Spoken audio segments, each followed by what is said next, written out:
Hey everyone, in today's hug, we're going to talk about feel-good hormones.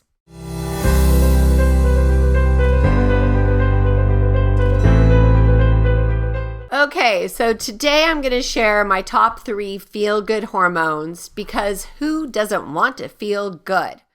So the first one is serotonin. And did you know that your pineal gland actually releases serotonin?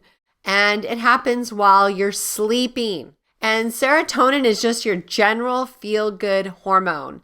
And a lack of it can lead to depression. So we want to have, all this really good feel-good hormone. Now, one way to make this happen is to eat sugar. It actually releases all of these feel-good hormones into your brain and lights it up by a pinball machine.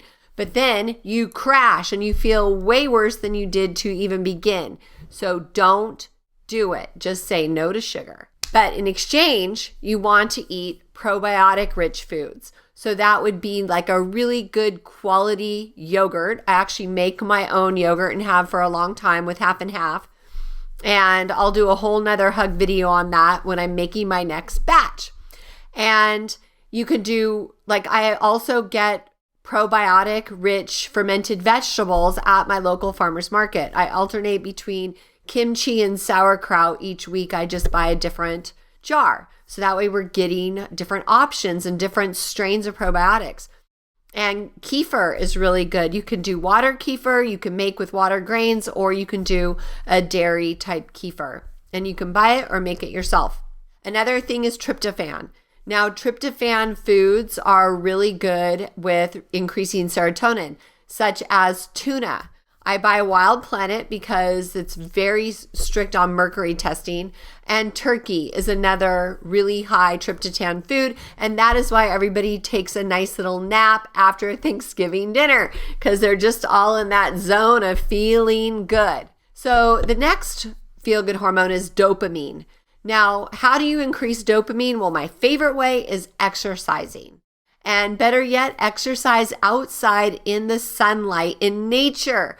Then you're getting sunshine, which increases dopamine. You're getting that vibration from nature, which increases dopamine. In addition, increasing your protein. Now remember, quality protein is what matters the most. I eat eggs every day because I have chickens that are free range and out there eating bugs and vegetable scraps. And so also bison is my next favorite, wild salmon and other wild fish. Be careful that you don't do too much like tuna because you don't want to compound mercury, right? Pasture-raised chicken would be another good choice. And listening to music. Kelly's going to come on WOW and do an entire workshop about solfeggio music tones and how you can help yourself with that. I'm really looking forward to that discussion. Then the next one is oxytocin. And this one is the feel-good love hormone. This is what you get when you give yourself a hug or you hug somebody else. So how do you increase oxytocin? Well, the best way is physical touch. Getting a massage, giving a hug, receiving a hug, any type of physical touch, even giving yourself a hug. Also with animals, like petting fur babies. It's like if you don't have one, you can always borrow somebody's. I'm sure that you have friends that love having their animals loved up by somebody because they get tired of doing it all the time. And the other thing, again, is nature. Just absorbing the world around you and being outside. So those are my top 3 feel-good hormones. I would love to hear from you and see what you do to raise your feel-good hormones as well.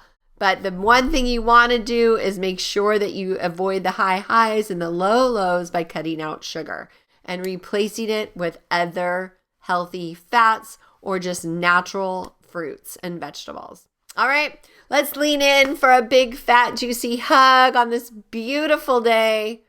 I think it's Happy Hump Day as well. All right, mwah. Go out and make it a beautiful day. Bye for now.